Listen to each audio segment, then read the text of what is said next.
A gente segue falando nesse assunto aí, agora para falar sobre a crise nas lojas americanas, a gente conversa com Gilvan Bueno. Ele é sócio e gerente educacional da Orama Investimentos. Gilvan, muitíssimo obrigada. Bem-vindo aqui à nossa programação. Ótimo domingo para o senhor. Olá, Stephanie, nossa audiência. Muito boa tarde. Obrigado pelo convite. Obrigada. A gente que agradece, Gilvan.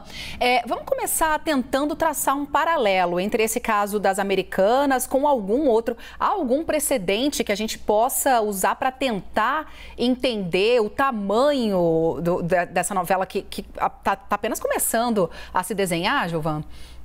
Stephanie, uma ótima pergunta. Nos anos 90, os Estados Unidos tiveram contato com o caso da Aeron. A Aeron tem até um documentário sobre isso, era uma empresa da Califórnia que vendia energia. E ela ali teve também uma grande descasamento de contabilidade. E isso fez o mercado americano criar um novo regime contábil que hoje até a Europa utiliza, que é um jeito com mais transparência na contabilidade de empresas de capital aberto. Então, a Aeron foi um caso muito emblemático no cenário mundial sobre o mesmo tema.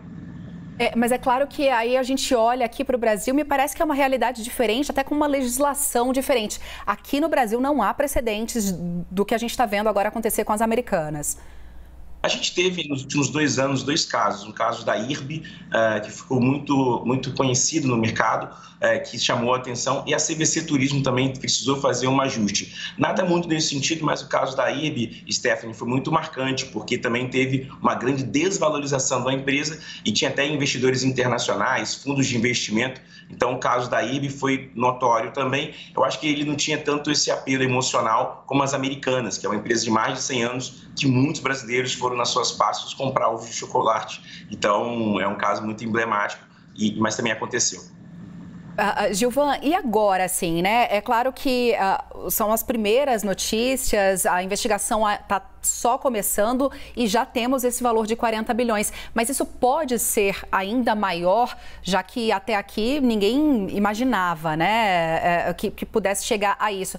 Mas isso, o tamanho do rombo pode ser ainda maior?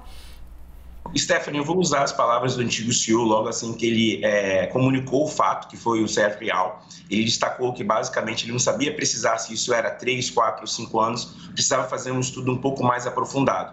E pegando esse gatilho do estudo, Stephanie, nós temos aí mais de 5 processos. A CVM, a Comissão de Valores Imobiliários, que surgiu nos anos 60 para trazer transparência, proteger o pequeno e o grande investidor, ela já abriu mais de 5 inquéritos para apurar o caso. Então, a CVM faz uma busca muito ampla e o que vai acontecer agora, como o NACA destacou, é você fazer uma investigação para entender em qual momento do tempo isso aconteceu.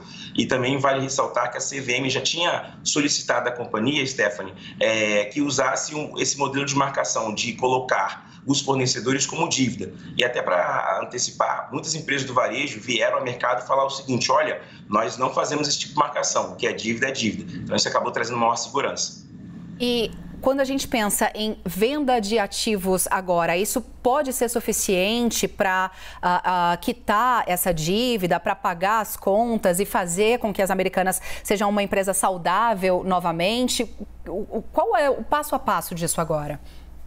Esse dispositivo legal chamado recuperação judicial surgiu no Brasil para conseguir atender a sociedade. Quando você pede uma recuperação judicial, o que está envolvido? São as pessoas, a sociedade em geral. Por quê? Uma companhia como a Americanas envolve mais de 100 mil pessoas, né? São mais de 3.600 indiretos e diretos. São mais de 3.600 pontos de venda pelo Brasil. É uma empresa, só para você ter ideia, é a 26ª empresa que emite crédito no Brasil. Só a dívida dela representa 15% do crédito brasileiro, ou seja, é uma companhia que você precisa ter essa recuperação. Então, esse dispositivo legal é muito bom. Até uma comparação, Stephanie, no passado nós tivemos a Casa e Vídeo, que era uma casa também no varejo, que passou por uma recuperação judicial e saiu saudável. E no ponto dos ativos, você tem ativos muito fortes, né, como o Imaginário, a marca, o Hortifruti, e também, só para você ter ideia, 60% a 70% do estoque da companhia poderia hoje pagar o débito.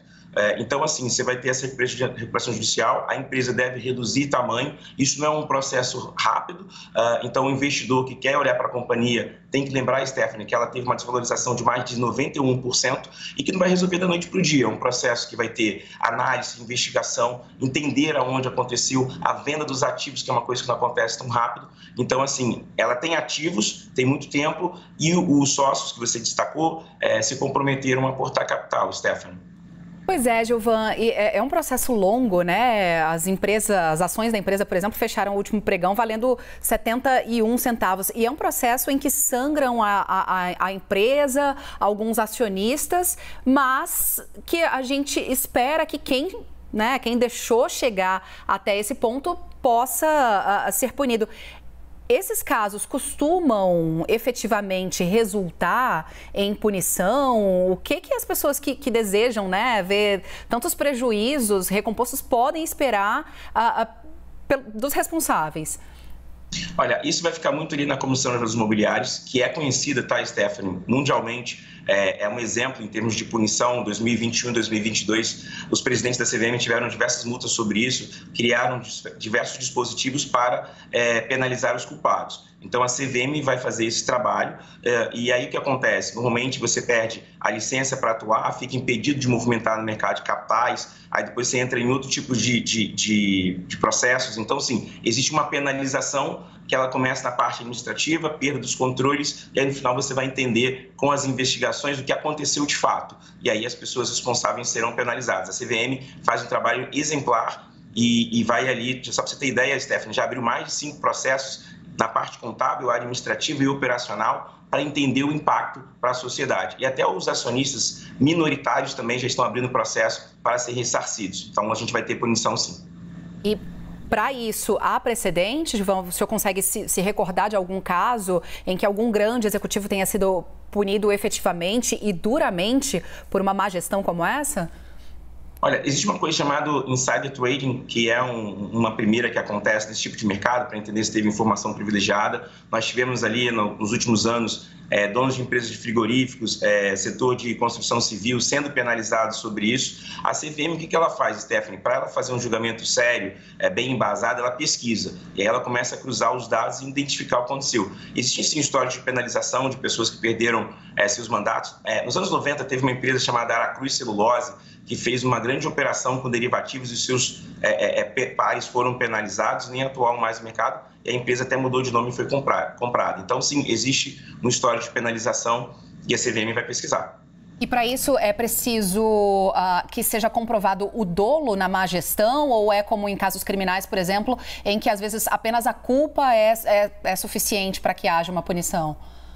Não, aqui existe uma preocupação de fazer uma investigação para entender se foi uma falha, uma fraude, um erro operacional. Então, você tem que entender, como o Real disse, né? Você tem que encontrar no tempo aonde aconteceu. E, por exemplo, existe uma coisa chamada, nos balanços, nota explicativa. Então, as companhias elas fazem notas explicativas destacando, olha, eu alterei isso por causa disso. Então, tem que encontrar no tempo. Depois que você encontra, a CVM começa a fazer uma série de pesquisas, procurar e-mails. Então, assim, é uma investigação que você tem que entender se foi no operacional ou se no administrativo. Então, enquanto a gente não tem esses fatos, é um pouco difícil precisar. O que foi bacana, do ponto de vista, foi o Sérgio Real destacar, olha, nós temos uma inconsistência contábil, vamos investigar. Eu acho que isso é o ponto que a gente tem que destacar que foi importante. A transparência já de cara, né, Gilvan? E enquanto isso, a própria Americanas emitiu um comunicado dizendo que para os clientes nada muda. O Renan Fiuza, nosso repórter aqui, inclusive trouxe a informação de que quem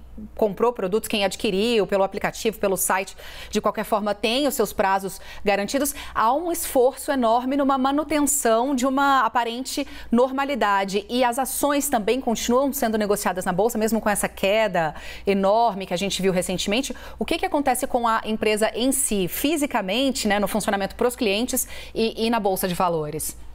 São duas pessoas totalmente distintas, Stephanie, você frisou muito bem.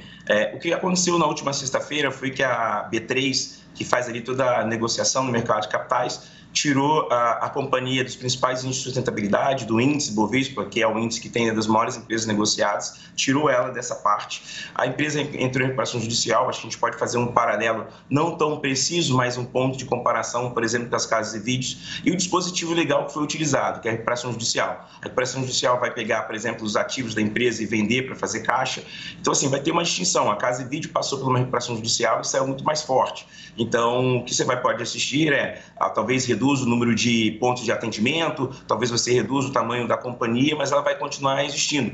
A gente precisa lembrar que é uma empresa que existe mais de 100 anos. E a recuperação judicial, Stephanie, tem um ponto interessante. Se a empresa decretasse, por exemplo, falência, ela iria fechar todos os pontos, esses mais de 16 mil credores ficariam penalizados. Mas nós trouxemos um dispositivo legal que fala o seguinte: como a empresa é muito importante para a sociedade, ela precisa ter essa proteção para voltar à sua atividade. Então, a recuperação judicial vai poder trazer esse benefício para que a gente tenha as lojas operando. É muito parecido, Stephanie, com outras companhias que passaram por isso, por exemplo, como Triunfo, a Topper mesmo, de calçados. Então, as companhias, a própria Oi, de telefonia, passou para a recuperação judicial. Então, isso acaba trazendo a companhia, talvez não com a mesma força, mas existindo. Gilvan, há muitas críticas quando a gente fala desses processos de recuperação judicial de grandes companhias como essa, de que haveria uma certa proteção do Estado com grandes executivos e a crítica que se faz até do porquê, Por que proteger essas empresas? É importante que a gente alerte também exatamente quais são as razões dessa lei existirem. O senhor consegue explicar para a gente? Stephanie, uma ótima pergunta. A recuperação judicial ela vem muito nessa linha de fazer o seguinte: olha, é uma empresa que gera muitos empregos, ela basicamente não protege os controladores, ela faz uma coisa muito legal. Se entender que a companhia, com os seus executivos, não consegue exercer um papel fundamental, a recuperação judicial determina novos administradores para tocar a companhia. Então, isso precisa ser destacado. Se verificasse que teve um problema nessa condição, será instaurado um novo administrador para a companhia durante esse processo de recuperação judicial. Então, essas pessoas começam ali a responder o que precisam e a companhia precisa ser tocada por outro gestor, com outros skills que é determinado na recuperação judicial. Então, assim, no Brasil não tem o que nós chamamos nos Estados Unidos, que é o too big to fall, grande demais para quebrar, como foi o caso do Lehman Brothers, que depois se entendeu. Aqui acho que tem uma companhia que, se verificar que ela teve ali algum desvio, vai ser responsabilizada, mas a lei basicamente ela separa. Se os administradores tiverem problema, entram novos administradores e aí você começa a entender, você vai ter um processo na esfera civil, na esfera criminal, na esfera administrativa. O desafio, Stephanie, é pesquisar, encontrar os dados e entender quem serão os responsabilizados. Acho que ainda é um pouco prematuro para a gente, mas a gente tem uma coisa muito boa, Stephanie. É uma estrutura legal, bem alicerçada pela CVM e todo o mercado financeiro buscando entender e até parabenizar a CNN pela transparência de colocar os fatos para todos aqui poderem entender. Nossa missão, e contamos nessa missão com a ajuda de pessoas especialistas e tão esclarecidas quanto você, viu? Gilvan Bueno, sócio e gerente educacional da Órama Investimentos. Mais uma vez, muitíssimo obrigada pela sua presença aqui conosco.